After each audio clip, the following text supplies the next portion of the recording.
The thoughts, opinions, and general overall shade thrown on High at Nine News are those of the individual speakers and not those of High at Nine News, its audience, or its advertisers. The statements made do not constitute medical, legal, or financial advice, and for advice tailored to your specific situation, please consult with a licensed professional.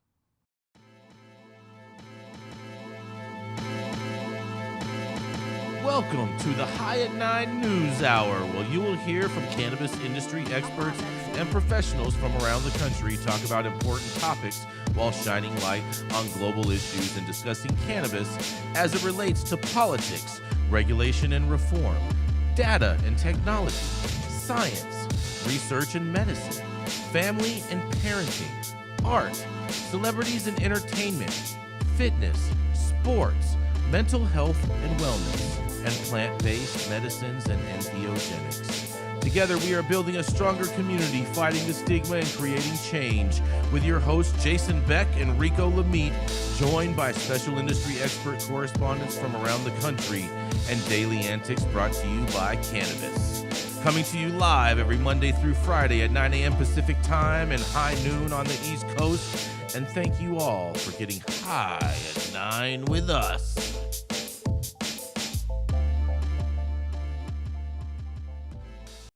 Oh, yeah. Good morning, everybody. That's right. Today is Hump Day, and it is Wednesday, October 4th. And holy shit, today, oh my goodness, you guys. Oh, man, today, that's right. Are you guys ready for this? Today is National Taco Day. Everyone loves a good taco. It's also... It's not Tuesday. Taco Wednesday? It's Taco Wednesday, bro. Talk about it. It's also National Golf Lovers Day. National Vodka Day for all our Rooskies in the building. National Walk to School Day. National Pumpkin Seed Day. And, oh, man, I wish Chris Eggers was on the show this morning because today is also National Coffee with a Cop Day. Wow. As Matthew that St. was a Germain day. puts his coffee cup down. Thank you for joining us and getting high at 9 with us. It's also high noon on the East Coast. And please remember to like, share, and subscribe to us on all social media platforms. Use that fancy little QR code right there in the top hand corner of your screen. And we are live every Monday through Friday on YouTube. And we are also now broadcasting on Twitter, Twitch, Facebook, and Rumble all at the same time while we're broadcasting here with you guys on YouTube. So whatever platform you're joining us from, welcome, and thank you for tuning in. We know you could be anywhere else. But kicking off first, we have the dope dad himself. That's right, it's Rico Lamitte out there rolling around in the daddy wagon waiting on a phone call. Oh, yeah. Ready to get his tubes tied. That's right, it is the dope dad himself, Rico Lamitte. Oh, yeah, Jason. Out here in the Zaddy wagon. Parking lot pimping, waiting for these doctors at Cedars to come pull these tubes out my gut. But I got some news, man. I got some financial news for you, right, fresh off the presses, right off the street. It is coming from Green Market Report, and it says North American cannabis retailers and growers continue to lead globally with capital raises, but the news is bittersweet because raises overall are down a sharp 61% year over year compared to numbers 12 months ago. Cannabis companies completed 177 capital funding deals for $2.58 billion in the past 12 months, down almost 2/3 from the same period in 2021 to 2022, where the industry raised $6.6 billion, according to Viridian Capital Advisor Deal Tracker.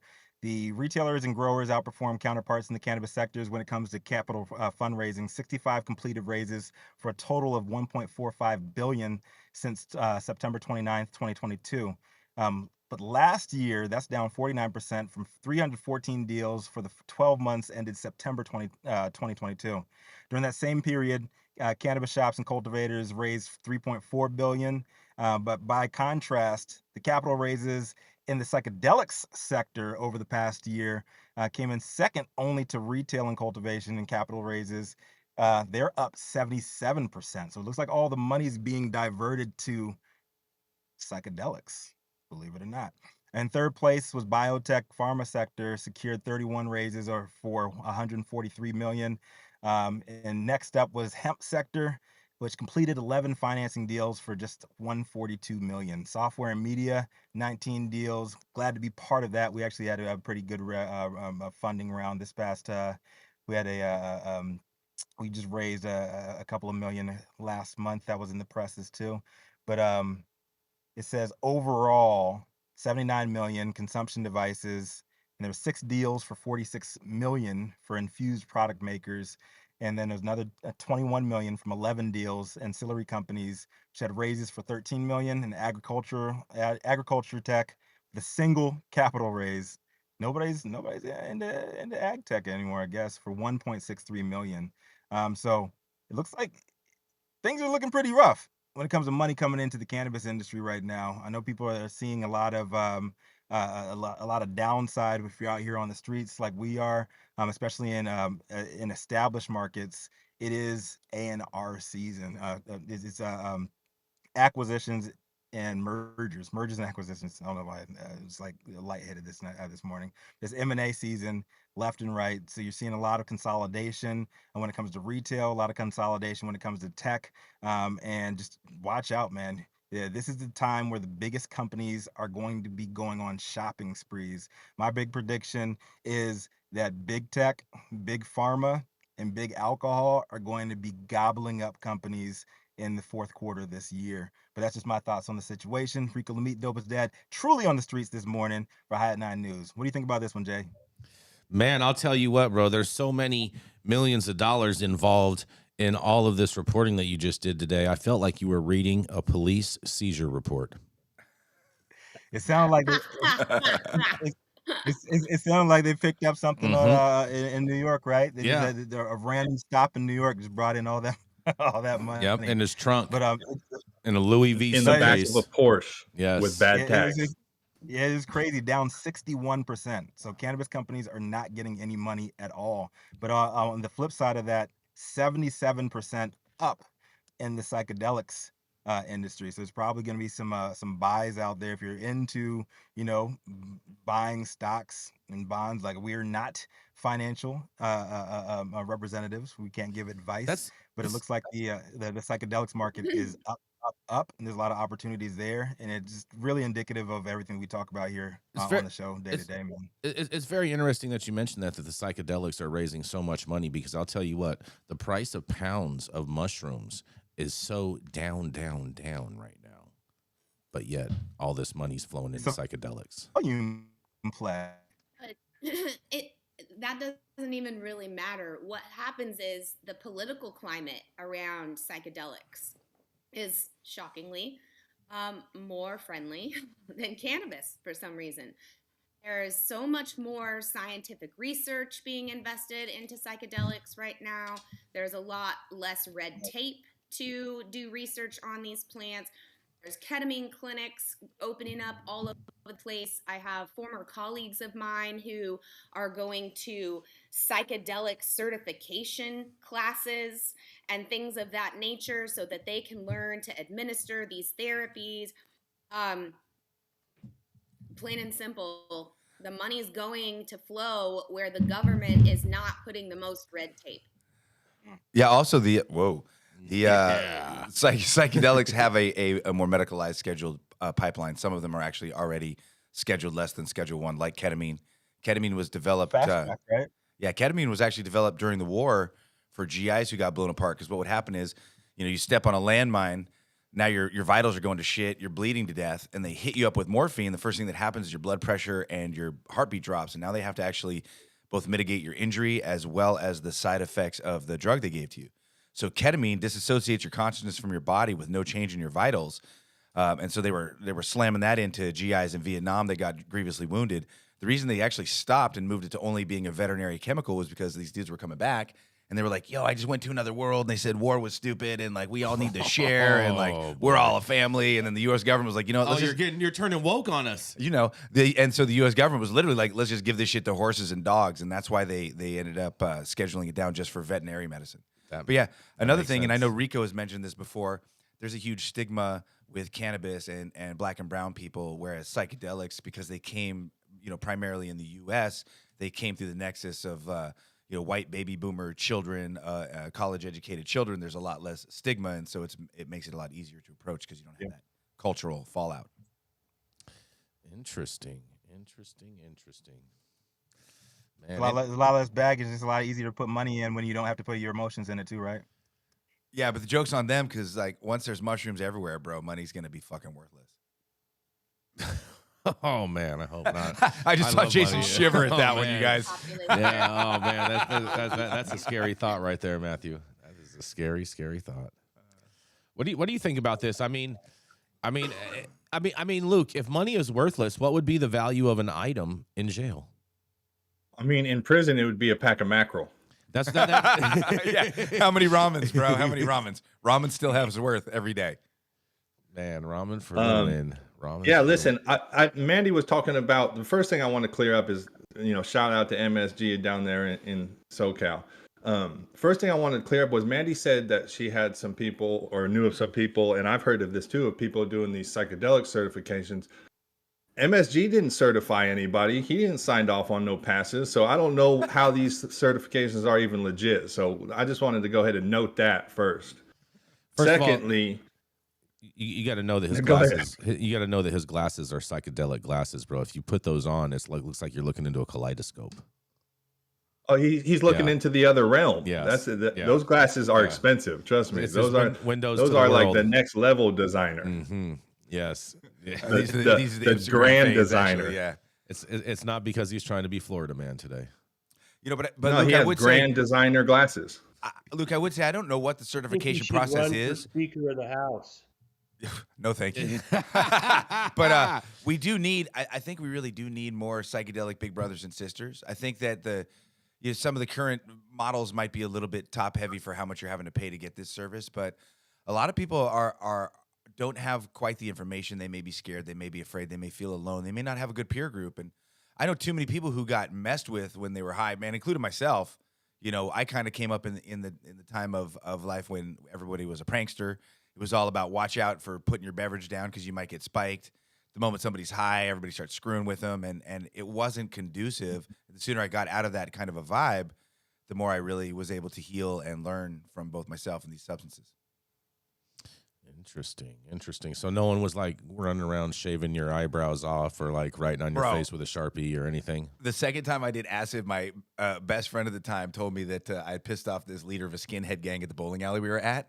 And then my friend knocked on the door of our house, and I'm like, oh, I'll get that. My buddy Todd jumps in front. He's like, no, it's the leader of the skinhead gang. And he whips the door open.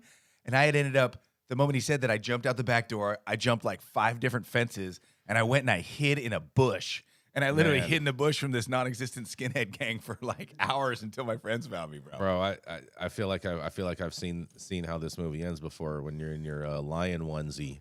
No, the worst part was the fire. The bush was at a 3-way stop like this, right? The bush was right here. So every car that drove by stopped right in front of the bush, and I was for sure every one of them was the skinhead gang, bro. And so my friends had to. It took them about an hour to convince me to get out of the bush because even I thought they were being put up to by these guys. You were getting hustled. Yeah, yet I digress. Damn. So yes to psychedelic mentorship, safe big brothers and sisters, and safe places for us to get together and explore our consciousness. Oh man, look at that. Any thoughts on this, Dale? Well, the entire area of what to do when someone is in a dissociative state intentionally and a lot of these are very mild substances. Generally speaking, they've been used historically for thousands of years.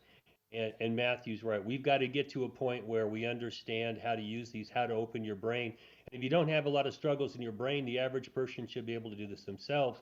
But if you are struggling in your brain, you don't want some fucking knucklehead, pulling pranks on you and you're really trying to dig in and solve some problems.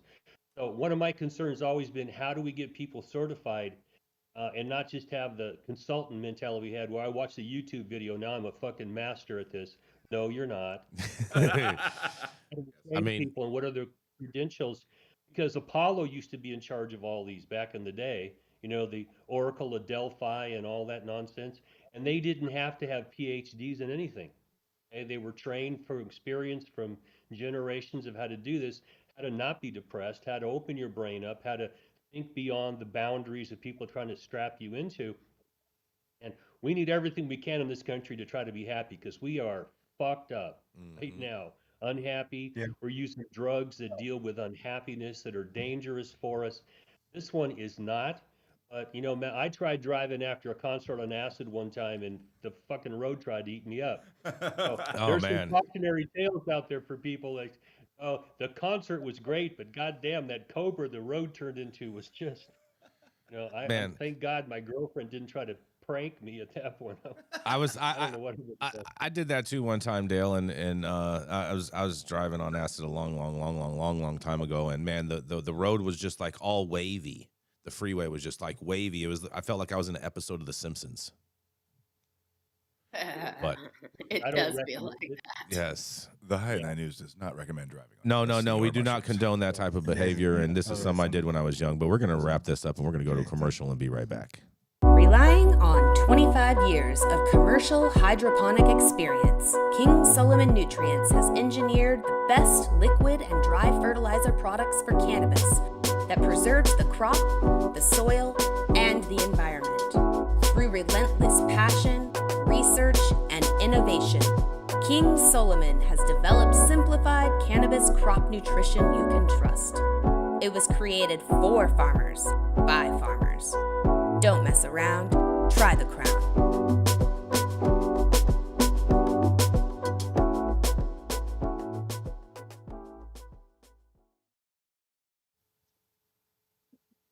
This man is known for smoking the best weed in the world. He's also known as the cannabis industry's very own Kaiser Brose and White Gucci in Detroit. Here to break us off with a little bit of hot off the presses.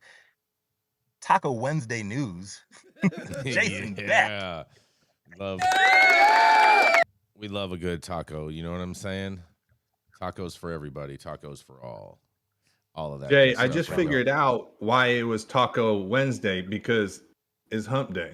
It Dale is Hump just Day. DM'd me on that. I Yes, didn't get it. It's Hump Day, but it is Oh, it's so National is it- so is Taco it- Day so and is it Hump Day. pink, so is it Pink Taco Wednesday? If you're eating your tacos at Pink Taco, it would be Pink Taco Wednesday, Hump Day. Yes, that would be cool. Careful of that Hump Day special sauce, though. Yes. Yeah. Watch out for the secret sauce. Yeah. Sorry. Yeah.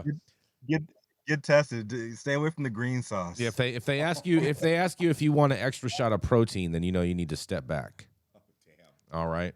But nonetheless, you guys, I have some interesting news. This is some high-flying news. And, you know, a good buddy of mine, Jarrett from West Coast Cure, he often says, don't drink and drive, smoke and fly. So this article is all about that because the Air Force's marijuana waiver program proves more popular among applicants than expected. Oh, yeah. The Air Force anticipated only 50 cases annually when it announced a new pilot program, literally a pilot program, last year that would allow some applicants who drug tested positive for THC, the active compound in marijuana, a chance to retest and possibly enlist. But the Air Force Recruiting Service told military.com on Tuesday that within the first year of the program, the service encountered triple that number, granting 165 waivers after candidates tested and were shown to be free of THC. That news comes as the Air Force attempts to remove barriers to service after missing its active duty enlisting recruiting goals for the past fiscal year, which ended Sunday, by roughly 11%. It's the first time since 1999 that the service hadn't reached its projected numbers. So that's the first time this millennium. General Christopher Amhirian, the Air Force's recruiting service commander, said during a media roundtable at the Air Force and Space Force Association's conference at National Harbor, Maryland last month, that the recruiting situation couldn't have been a lot worse if it wasn't for the policy changes, such as the THC waiver they had put in place prior to the end of the fiscal year. In a quote, he says, "Let's make no mistake. Drug usage has absolutely no place in our Air Force, Space Forces," Amhirian told reporters. But allowing a second test in the recruiting process is the right thing to do for fiscal year 23. This policy change allowed us to bring in approximately 165 additional high qualifying airmen. Oh man, I love that little quote.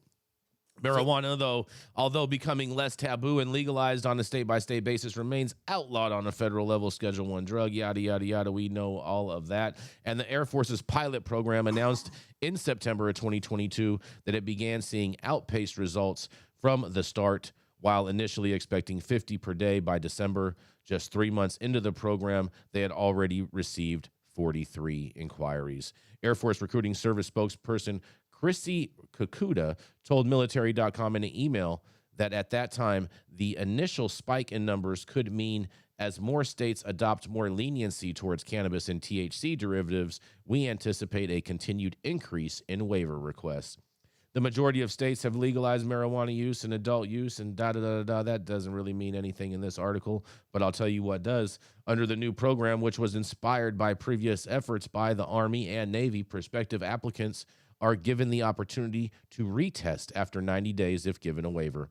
To be considered for the waiver, applicants must have to score well on the Armed Forces qualification test, have graduated high school, and not have any other potential barriers to joining the service, like a medical or past legal issue, according to the Air Force.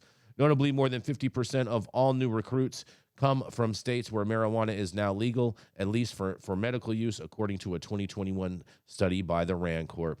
The study, which examined Army specifically, found the difference in performance by recruits who enlisted with marijuana waivers. Recruits who make it, in a quote, recruits who make it into the U.S. Army, despite low-level histories of marijuana use, perform no worse overall than other soldiers, said the RAND study. That should be welcome news in recruiting offices nationwide. The waiver program arrived as the military services have struggled to find young Americans who are fit enough, healthy enough, and sober enough to enter the ranks. A Pentagon study from 2021 shows that 77% of young Americans would not qualify for military service without a waiver due to being overweight, using drugs, or having mental and physical health problems. Well, man, that's a high-flying story for today. What do y'all have to say? And this is Jason Beck for the High at 9 News. It sounds like the U.S. Air Force is on a highway to the danger zone. Yes. Oh man, I really love this story. I love this. This Yeah. makes me excited in so many ways. This And gives whole Flyboys. progress. gives whole new meaning to dropping bombs. Now even stoners can murder innocent black and brown people for the resources. This is awesome. Yeah, this is great, bro. Yeah. This is great. Yeah, I'm really excited I was about in this. the military during the Vietnam War when there was a draft, and they were out sucking up anybody with a heartbeat in those days. And they brought them all in, and they made us go and drug test. And they didn't like the results they found, because in Vietnam, kind of white heroin got you through the day. And Mama San was always dragging a fucking pot plant into the compounds to get everybody stoned. And they didn't know what the hell to do. And when you have to bring people, well, I have to. We have an armed forces with no draft. You've got to recruit people in. And if you go looking through a town and find all the kids who've never smoked weed, you really want them in your military? Yeah, I right. mean, I'm just asking They a rhetorical question. They- The answer is fuck no. yeah, they have Okay? no What risk you do- advertisement. Well, but if you're the typical teenager, as I think I was, and most of you are, Matthew may have been. Matthew typical still with is. your friends pranking you, but I don't know. We smoked weed, we drank, and when I got in the military, I was in the medical corps, hospital corps, and the drunks on the boats, you just took away the alcohol. Otherwise, they'd go find it. They'd drink it in the fucking Compass. You had to deal with people who you wanted them there. They were good at what they did, but they had a little issue with drugs or alcohol. Everything besides alcohol, we were told, hey, you're going to Wiesbaden in Germany, and you're going to be drummed out if you don't stop doing this shit. For drunks, fuck, drink. We don't care. We're going to have to figure this out, because we can't man our armed forces with people with half a fucking brain. If you don't allow people to be just what they are in their hometown and show up for work and do a good job. We got to figure this shit out. I've got a crazy idea, Dale. Tell me what you think. What if we close the military bases overseas and we use that $700 billion to feed, clothe, and educate Americans? What do you think, Jay? Why are we going to close all these military bases? Hypotheticals, but I'm a realist. There we There go. ain't no fucking way you're ever going to get that done. Yeah. So, You're living a pipe dream, bro. that's I part of think the it's problem. possible, but again, I do a lot of LSD and I see the future. So that's I'm coming to Yeah, y'all yeah, from And- the future. And if you lived in the past. Yeah, exactly. I was Yes, gonna sir. say, not to mention he's immortal, so like ultimately one day he's alive. That might actually happen. So like, how about this crazy idea right here?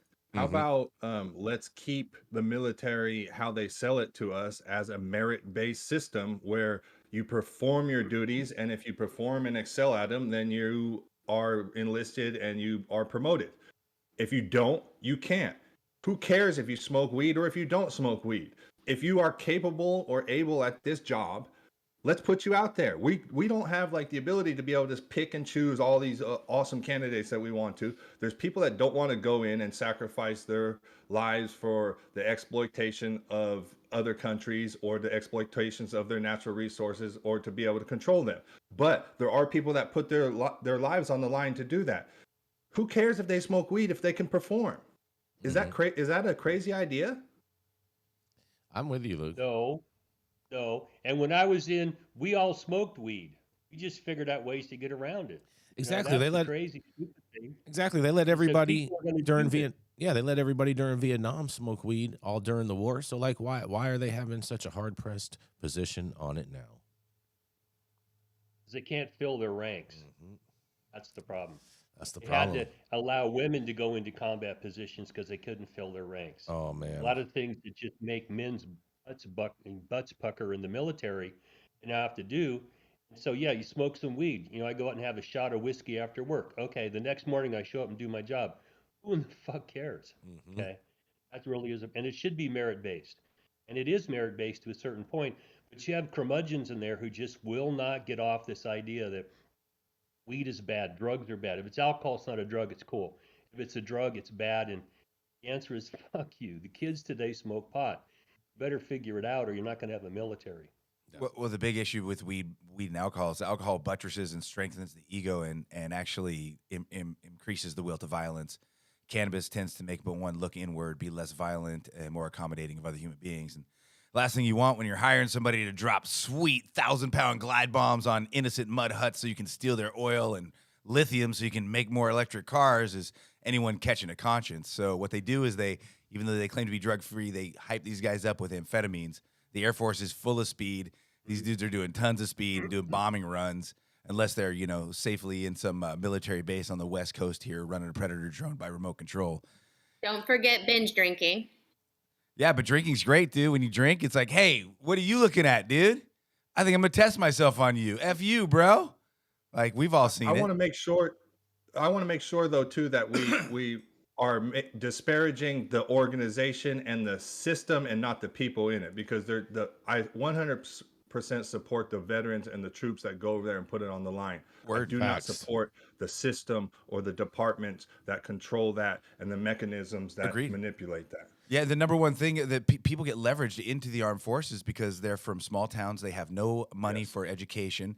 The education system and the cost of private and public education is ramped up so much. They really have no other way to get out of their town and find gainful employment. It's like, do you want to work at Arby's for $5 an hour? Is that what you want to do? Do you want to be stuck in Biloxi, Mississippi the rest of your life? Or do you want to go? I think it'd be $7 now. I think raise the minimum wage. Help murder a few people for 3 or 4 years, and then we'll throw you some money for college, or you'll have a trade, and then you can go do something. And the biggest thing is all of this is a lack of education. If we go back to Ronald Reagan in California and then making the UC system cost money instead of free to California residents and low cost for U.S. residents, their stated goal was to dumb down the working class so that they could be controllable, they could be put in trades, and they could be put in the armed forces to serve the needs of the rich. So it's not the people, the rank and file members of the military are not evil. They're literally just pinned and positioned and gamed on and used as tools for other people's benefits. And I think when you're referring to that, you're referring more to the military-industrial complex overall. I'm talking about the people in charge and the people. That's the military-industrial complex. Yes, sir. Yes. Just want to make sure, just for all the people out there. But coming up next, we are going to roll right into Mr. Dale Schafer. He's an attorney at law who at one point in time did some time for a cannabis crime. That's right. He's the founder of Armada Law Practice and here to let us know a little bit of legal briefings going on. That's right. It is Mr. Dale Schafer. Morning, everybody. On the East Coast, good afternoon. If someone's fucking with your head over LSD, call up Matthew. He'll explain it to you. My story kind of builds on what Rico brought to us about raising money. Back in the New Deal, they passed the Securities and Exchange Act, which basically said you can't lie to people when you're trying to raise money for businesses. And this story is about two businesses. One's High Times Holding, the other one is Cloud Source, and their CEOs. They got into a scheme with a guy named Mikula, who wrote a Palm Beach Ventures rag about investments, and this guy came out with glowing accolades about the stock for High Times and this Cloud Source, and claimed, this is an unsolicited, unpaid for commentary. Like, I wouldn't do my research independently. It turns out that guy's a lying sack of shit, and he had been pinched by the SEC before for doing this. He is under permanent injunction not to do any of this again. So they went to some third-party consultants that funnel, hundreds of thousands of dollars to this guy to write these articles to pump up the value. And he was they lavishly wined and dined him, including paying for entertainment, whatever that might mean. I mean, I know what it meant for me, but for what he got from this, who knows? And they raised millions of dollars to do this. And when the SEC began scratching and sniffing, they found the funnels of funds, and they took a look at what they said, and they basically lied to get the value pumped up. And they didn't disclose this payment that was coming out of securities, the monies they raised through selling securities. They didn't tell investors any of this. And for the High Times folks, there was a period when they had an exemption from full registration to what they call Regulation A, and that expired, and they continued to sell stock without coming back and re-registering and getting approved. So what happened is the SEC filed complaints against each of these, Levine and a guy named, get this right, Rick Bentley. Okay. And it turns out that they were caught, and they agreed to settle this stuff. They each paid a fine of $111,000, and they accepted a prohibition from being an officer and director of a public company for 3 years or 5 years. And they were enjoined from doing any more violations of the basic 10b-5 rule. Says you can't lie to people when you're trying to solicit money from them. So this is an extension of what Rico was talking about. If you're going out there and you're going to be raising money, and the cannabis sector's not raising as much money as it used to, you can't lie to people. And if you don't understand, people will lie to you, look you right in the eye, shake your hand, and lie right to your face. Let me tell you, it happens all the time. So that's a lesson to be learned out there, and I don't know if we're going to see any more of these guys. This guy Mikula is still being prosecuted by the SEC, because apparently he didn't learn his lesson that you can't lie to raise money. We'll see if he pops back up again. That's one of those hard-pressed stories for raising money in the cannabis industry. What do you guys all think about this? And as always, buyer beware. Caveat emptor. Buyer beware. Oh man, oh man, oh man, oh man. Man, what do you think about this, Manndie? We talked about this briefly on Monday. Rico covered this story in regards with High Times, and like I've never seen any other company doing funding through like mass emails. Yeah, that's a really interesting way to go about it. And also at the same time, you have to look at the nature of the way the world is turning. And we're all looking towards, easier and more convenient ways to do business, and raising capital is a very challenging way. So getting creative socially, I can see why they would make that attempt, especially if belief that the public has a vested interest in your success. But again, this goes back to what I say all the time, which is we're in an emerging industry. For the first 20 years, it's going to be an emerging industry. Everything's going to be happening for the first time everywhere. And so when you're investing dollars, or you are a business operator who's seeking investment, I mean, these are legally binding discussions and documents that you're providing and signing. So you have to be honest. It will come back and bite you in the ass. If your numbers are not impressive, that's okay if you have a really good plan, right? And if your plan is truly that great, you're likely going to find funding. Just be honest. The whole reason people go looking for funding is usually a killer idea that just needs a little bit of financial backing. Don't inflate your numbers.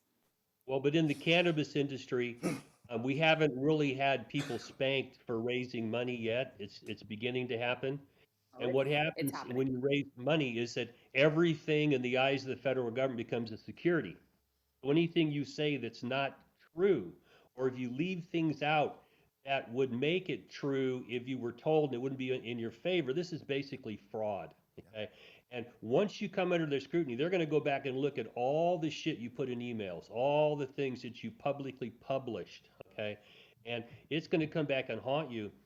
And people, I mean, I've been to marketing meetings, and Manndie, you have too, where someone throws an idea out there and you go, fuck you are. No, you're not going to do that. You're not going to say that, no, or I quit. Okay. And I'm telling you, I've had to arm wrestle some idiots that want to go out and say and do shit. When you're raising money, it could become a security at some point. The SEC don't play. And when they come after you, they're going to get you, okay?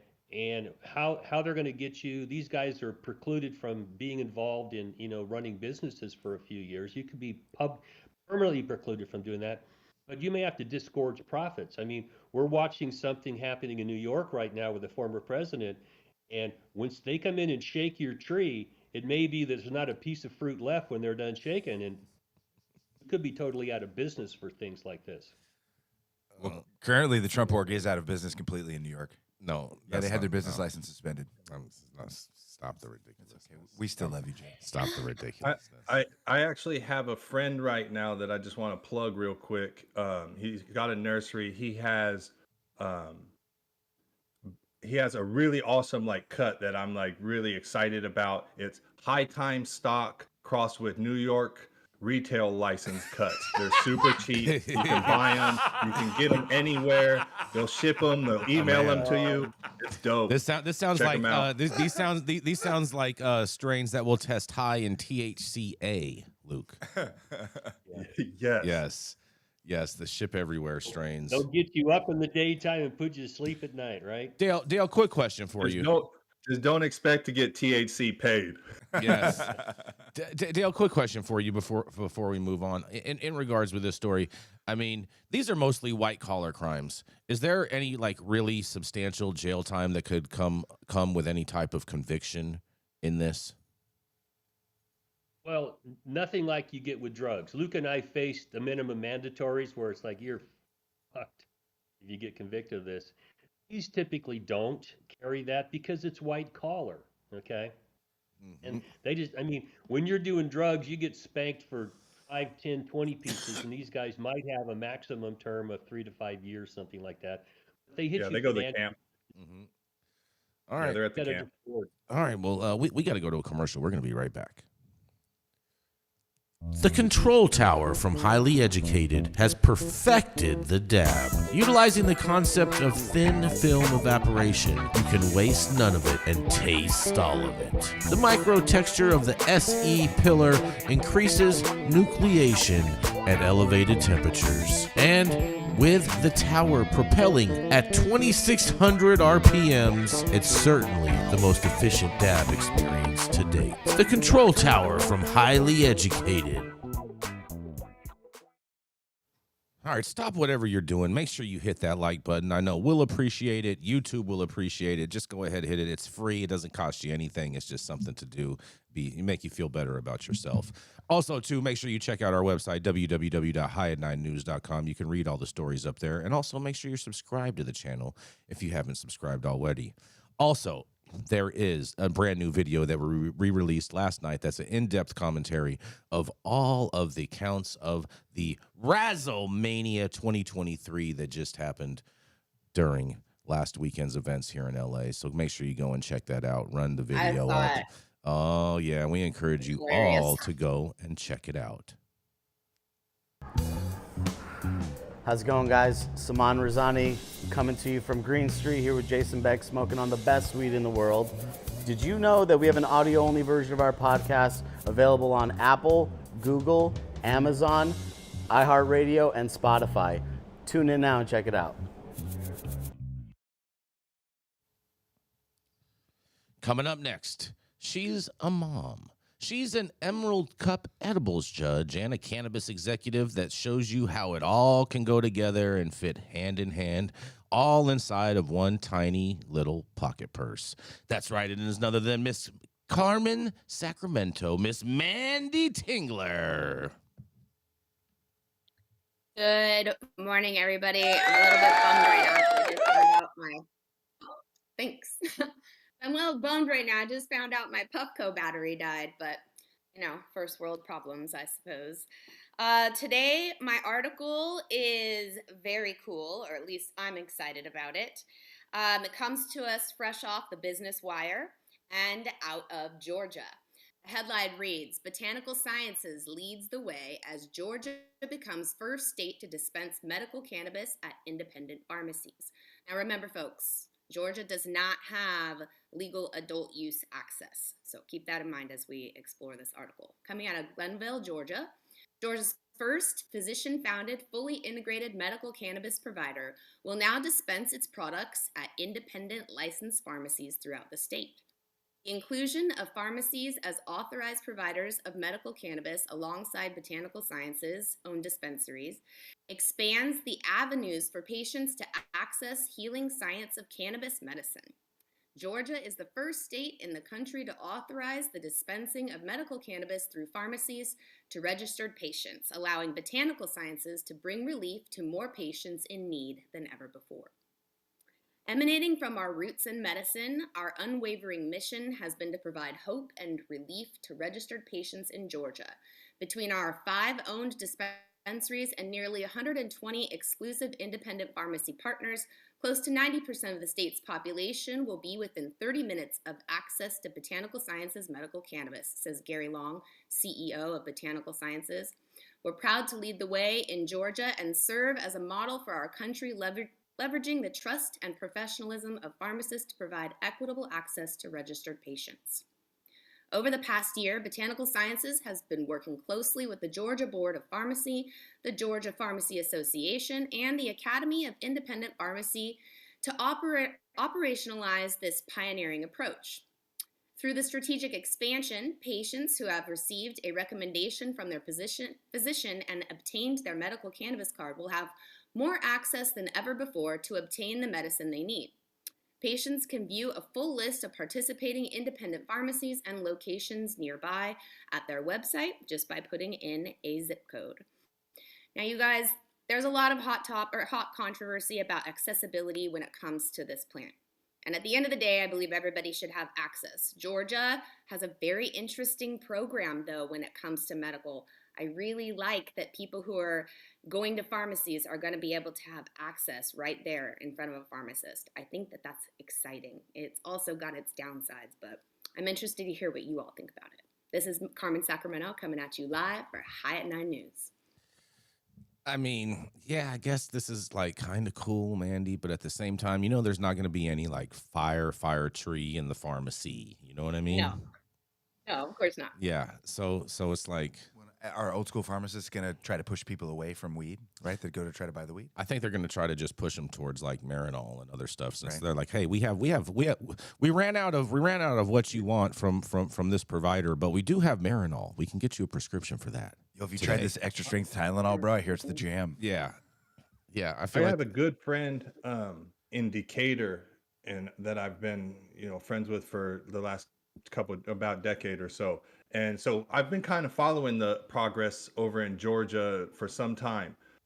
Georgia doesn't have flour, as far as I know. What their system has is a access to extracts and concentrates, and I'm pretty sure last time I checked, they were not very good. I don't know if that's changed at this point. I don't know if the pharmacy being involved has done anything for quality levels or where they're sourcing things. I have no idea about those things. I know that Georgia still has a long way to go. I cautiously share Mandy's optimism. I like to see, it being more integrated into our society. I don't like it to be under the pause and control of the FDA and things like that. So, but that's a whole nother discussion and another story that I'm sure we'll cover one day. For me, it's more about accessibility, right? We have truly medically fragile people in this country who need to have access to this plant, and Georgia's opening some kind of a pathway. Yes. Supposedly. I wish. Let's see how hard it is for everybody to get these medical recommendations. I wish Dr. Felicia was hopped in the chat and has something to say, because she actually is in Georgia, and I know that she has has talked about this in the past in regards, and I know that she's happy for it, that there is some form of advancement in Georgia, which I think is great too. I'm just not sure if this is necessarily the right type of advancement. Just very nervous. Very nervous. Can't trust him. Cannot trust him. This is like trust him. Shit about weed. It's the first thing. Well, I mean, I'm just saying, Dale, with the word on the streets in DC is that it's moving to Schedule 3, and then this is just a very, very easy transition in regards to that. And so I'm just like very, very skeptical of when the pharmacy industry steps in and starts dealing in the cannabis space. That's all. Just, you know what I mean? Just hypervigilance, I guess. Fine line, though, right? I mean, it's such a fine line. It's, I mean, fine line. Well, It's transparent. The analogy that the pharmacy is the evil empire in Star Wars, right? So then the pharmacy would be like the Death Star coming over the cannabis industry. No. See, I see the pharmacy as more like the saloon where everyone was hanging out at. You know what I mean? Because the Death Star is actually the pharmaceutical companies, but then they're just using that as their distribution method to get everybody into the, you know what I'm saying, into the party. I just find it pathetic. We've got to continue to try to put a nice spin on baby steps to bring shit that the average person thinks is just unbelievably stupid. Why are we having to worry about this? Fucking plant grows in your backyard. People have been smoking it for thousands of years. What is all this about? You got to have a pharmacist do this now? Holy shit. And they didn't even change the spelling, Dale. Access. Okay, let's be happy with that. They got access. Dale, they didn't even change the spelling with this. They didn't even make them a FARM assist. Yeah. Well, it goes back to the derivation of the word drug, which was dried plant in Dutch. And we are so far from what a drug used to be to what it is today. It's just absolutely ridiculous. This is not a drug like you go to a pharmacist and they hand you a bottle of pills. It's just not. It's more nuanced than that. It's a whole plant product with terpenes and flavonoids. It's like these guys, they can hand you a bottle and say, here's your Vicodin, okay? They can't explain to you why something that would have an aroma that would make you feel a certain way, or other parts of the plant that get you to feel in certain ways. They don't give a shit about that. Here's your plant, walk out the door, don't fucking ask me questions. It's just ridiculous, but it's a step forward. In the spirit of MSG being on the show, I'm going to go ahead and say, like, let's step back for a moment and say, like, the cannabis plant has been around and therapeutically used for thousands of years. Our country is like a few hundred years old. Okay, so we come over into this country and we start pointing at plants and saying outlawed, outlawed, outlawed, which is about as ridiculous as like pointing at a bird in the sky and saying outlawed, and pointing at a tree and saying it's outlawed. Like, these are creations that were put here by the creator and have been here long before us. For us to have this audacity is crazy.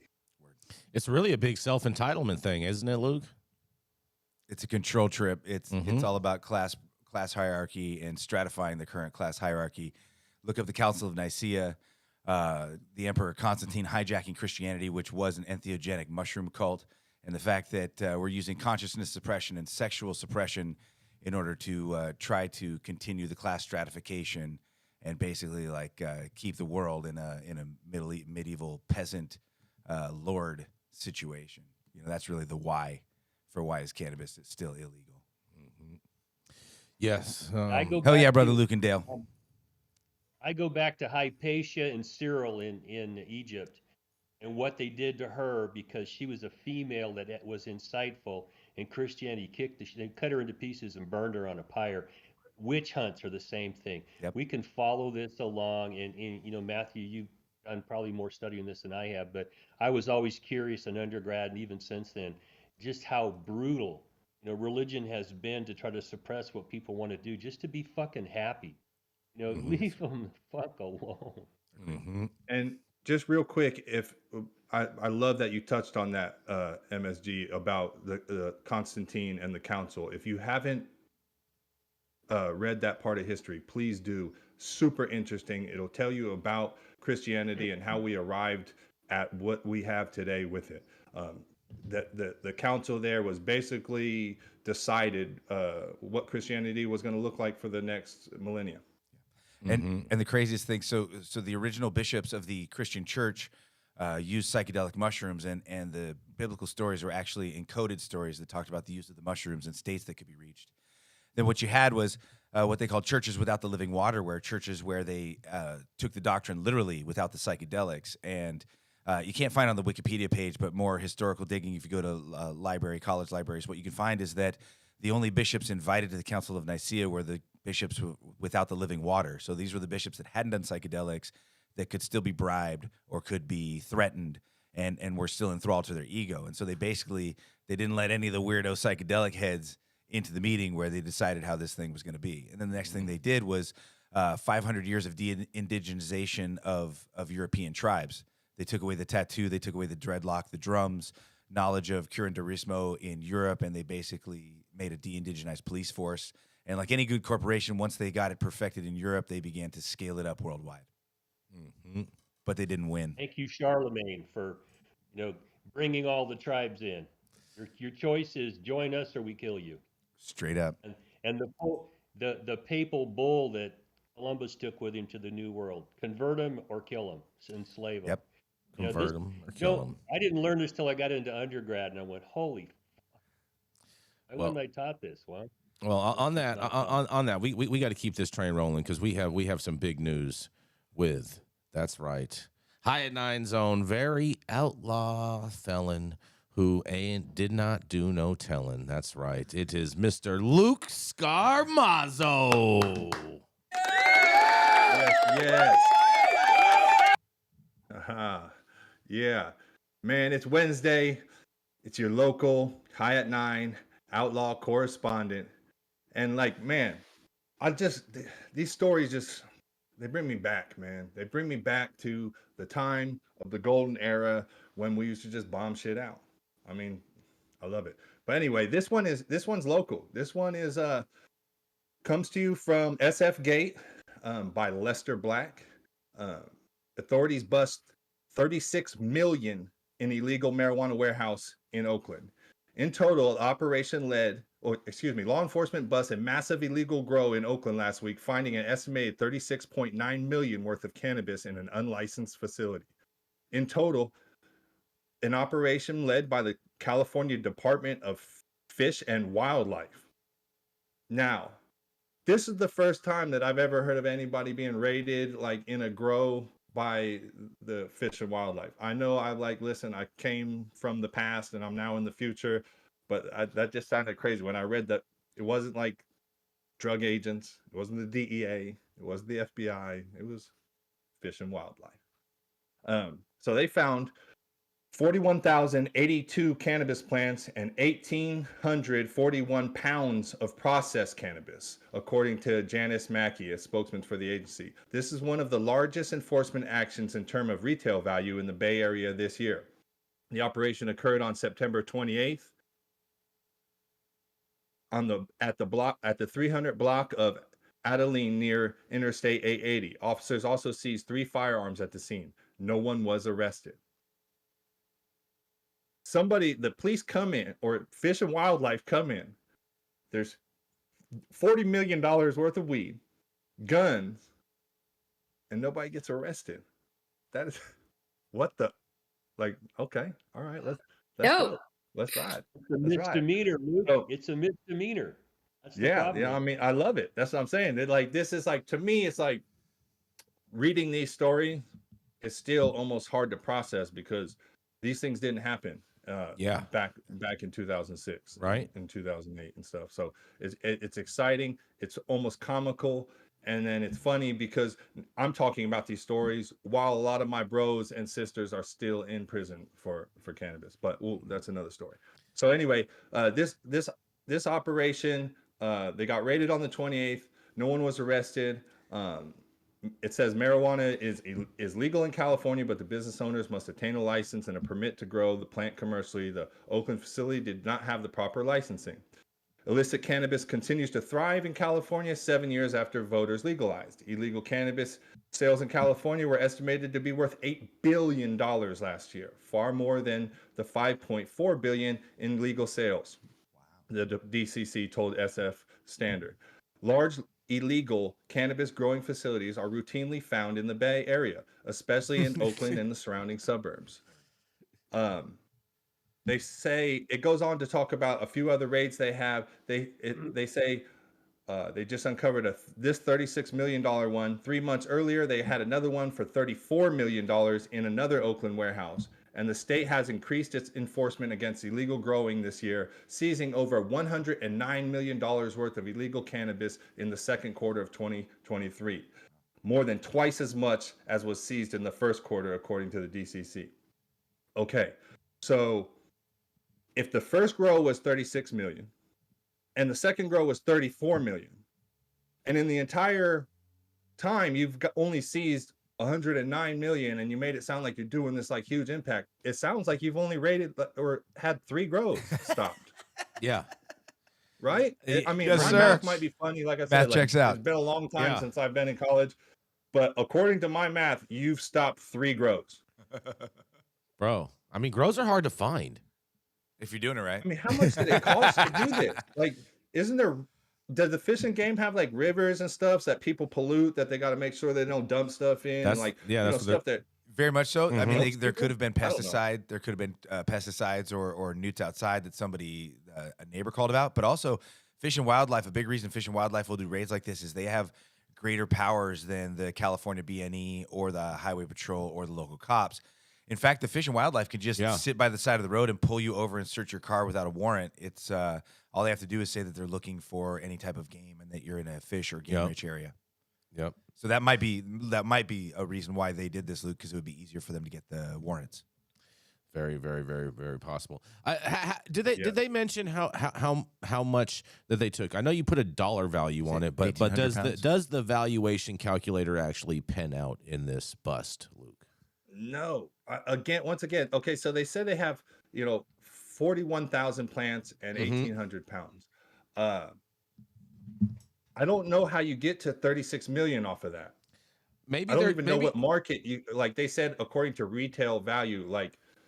They're talking about they're breaking it down to 8 or something. They're breaking it down to 8 by 8 and getting $80 an eighth and all of that. I'm like, is this pre-COVID, That has to be that. pre-Prop 250? What year? I mean, they have to be factoring this at about $100 an eighth in order to come up with those numbers because they're and I think this is why the cannabis industry doesn't have any money is because the cops keep taking it all. Like that's $70 million that you added up that we could have had in the cannabis industry. Maybe someone could have got an investment with that $70 million. Just saying. Yeah.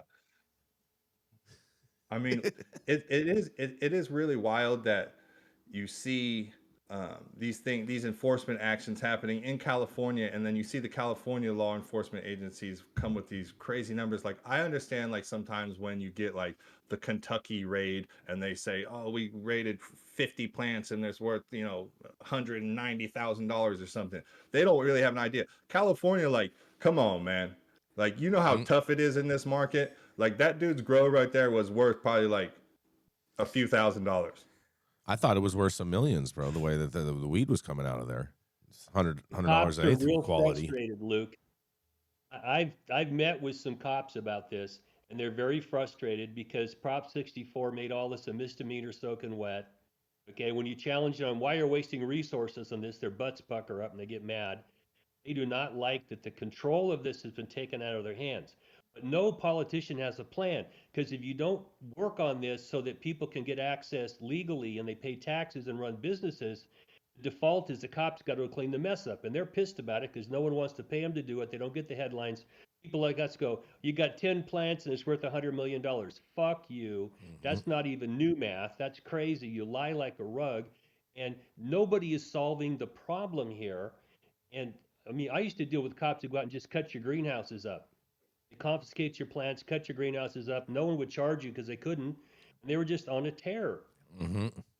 They need to solve the problem of accessibility for everybody and not make it so goddamn hard, because the trap shops just kick your ass all day long. And this is just an extension of trap shops. We're sending this shit to New York or wherever else they're going to have a market for it. And it's just another case too of taxation. Like, listen, you wouldn't have these big grows and you wouldn't need to waste resources on the enforcement of them if you would knock off some of these taxes and make it to where some of these people that are doing these grows can come over into the legal market and be able to be successful in it. And when they can do that, then you don't have to do all this wasted resources and wasted human lives on the enforcement side. It'll make up for the taxes. You'll welcome more people into the market, which will also increase your tax revenue. I mean, hello, who's running this show in there? Yeah. So Nobody. I saw That's the the pictures from problem. this article, Luke, and someone who is not me went to this place, and it's run by foreign nationals. There's actually quite a few large-scale businesses like this that are run by foreign nationals of a particular country, and they're actually funneling the money, the majority of the money, out of the United States. Man, oh man, oh man, Yeah. oh man. There's Yeah, I was a little whole shocked when I saw the Slightly picture. I was like, different- damn, that that's street what's a looks hella different familiar, tone. dude. Man, oh man, oh man. And on that, I'm gonna roll right into my last story, because after all of the events that happened on Capitol Hill today, I had to find a Florida story. All right, for you guys today. Okay, so we got a Florida story, and shout out to my buddy Matt Gaetz, who took down the House last night. Shout out to Matt Gaetz. But nonetheless, my story is about Florida, because the Florida Supreme Court schedules a hearing to decide if marijuana legalization initiative will make the 2024 ballot. Florida Supreme Court has scheduled oral arguments for next month in a case that will decide whether a marijuana legalization initiative will appear in the state's 2024 ballot. Over the past several months, the court has been receiving briefs from both the state attorney general, who filed the legal challenge against the cannabis measure and is asking for it to be invalidated, and the Smart and Safe Florida campaign, which is behind the proposed reform.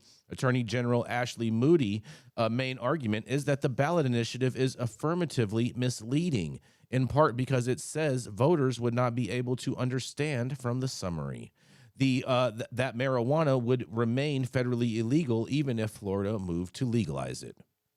The campaign and supporters have maintained that the court must respect the intent of the citizen initiative process and allow voters the opportunity to decide on the issue after they turn in nearly 1 million signatures for ballot placement that have been certified by the state. They've defended the clarity of the measure, and now that the key arguments and responses from both parties have been submitted through briefs, the court announced on Tuesday that it is scheduling a hearing on the dispute for, get right, November 8th.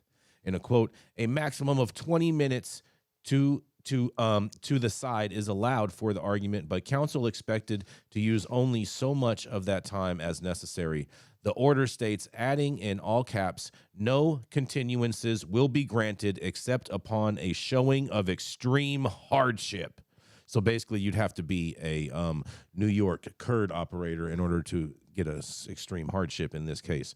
But Monday made the same argument about misleading ballot language against the 2022 legalization measure, and in order to get that ballot initiative, one must have valid signatures. We don't need to know that. Let's just go right down to what is the nuts of the full text of the ballot title and summary, okay? And you guys be the judge if this is misleading to voters. I don't think it is, but allows adults 21 years or older to possess, purchase, or use marijuana products or marijuana accessories for non-medical personal consumption by smoking, ingestion, or otherwise, allows medical marijuana treatment centers and other state licensed entities to acquire, cultivate, process, manufacture, sell, and distribute such products and accessories, and applies to Florida law, does not change or immunize violations of federal law, establishes possession limits for personal use, and allows consistent legalization, defines terms, and provides effective date. And they say, should the initiative make the 2024 ballot, at least 60% of Florida voters would have to approve the measure for it to be enacted. And meanwhile, a separate campaign is actively collecting signatures for a different initiative to give adults a medical marijuana home cultivation option. That would not be provided under the Smart and Safe Florida legalization measure, and signature gathering has kicked off for the Home Grow initiative in August, with petitions available online and at certain dispensaries. An earlier poll released in 2021 found that a majority of Florida voters, 59%, supported legalizing cannabis for adult use. So that's a slim margin that shows that advocates will have their work cut out for them if the measure qualifies. However, the legalization campaign shouldn't expect to receive support from DeSantis, a Republican 2024 presidential candidate, who said at a recent event that he would not move to federally decriminalize cannabis if elected. DeSantis signed a bill that took effect over the summer that added restrictions to medical marijuana advertising and manufacturing, prohibiting any products or messages that promote adult use cannabis, while adding more stringent eligibility requirements for workers in the industry. He also signed legislation in July bringing sales of any consumable hemp products, including cannabis and chewing gum, to people under 21, an expansion of existing prohibition on young people being able to purchase smokable hemp, they say. But at the same time, too, this article doesn't mention, but he also is the one that did sign the law allowing for actual flower to be able to be sold inside of dispensaries, because prior to that, they did not have access to flower. But what do you guys have to think? Because I'll tell you what, if Matt Gaetz becomes the governor of Florida, I'm pretty sure that we'll have adult use sales, and you might just have to wait for that. But what do y'all have to say about this? Is that official? Is Matt Gaetz's position on cannabis that favorable? Matt, yes, Matt. Matt is a friend of mine, and I have got him on the point where he is all about full descheduling of cannabis. That is his position, and that is what it is. Okay, go Matt. Mm-hmm. It just seems amazing to me that they assume when you tell somebody this doesn't change federal law, we got to have a hearing on this, and the whole entire initiative be thrown out because they didn't tell people it was not going to change federal law. Dale, Dale, people are dumb as fucking rocks. Dale, I read it. I read it in there, and it does technically mention that it's still illegal under federal law in the first paragraph briefing. And so I'm confused by the Ashley Moody's move on this in regards to filing. I think this is a very, very weak argument, and I don't think it stands a chance when it goes for a hearing on November 8th. I hope not. I like the other bill with the home grow provision. That hasn't gone anywhere yet. They got. I'm just saying people should be allowed to just grow weed, man. Just everybody grow weed. Yeah. That's the message. Mm-hmm. Yeah, most definitely. Once people get exposed to growing weed, it's crazy how much like that just infects their whole circle around them. Like, yes, everybody starts getting excited about cannabis. It's awesome. And then people can grow better weed, and they can stop smoking boof. Pretty much. Word. Yeah, and you don't have to grow the greatest weed. Like, you can still get weed from your friend who grows better weed than you, but just grow a plant, get into tune with nature, like see what the cycles and phases of this plant that you love and you imbibe are. Watch it grow, watch it mature, cut it down, give it a shot. And the other thing you're going to see is it's not that easy to grow 5-star cannabis, you know, and so it'll give you a lot more appreciation of the product in the process. Yes, that is. Yeah, absolutely. And on that note, thank you guys all for joining us today. Oh, man, it has been an interesting Taco Wednesday, apparently. Taco Wednesday. Yes, and thank you, Matthew St. Germain, for coming on with us in studio. But thank you all for joining us and getting high at 9 with us every Monday through Friday at 9 a.m. Pacific and high noon on the East Coast. Big thank yous to our audience and supporters for always tuning in daily and listening to the insanity that is the developing cannabis industry. It's huge thank you, Manndie, Luke, Dale, and Matthew. Thank you all for showing up. And thank you at home for tuning in daily. We know you could be anywhere else, and we appreciate you being here with us. Thank you to all of our sponsors. And oh, yes, that's right. It has been another episode of the High at Night News. It is America's #1 daily cannabis news show.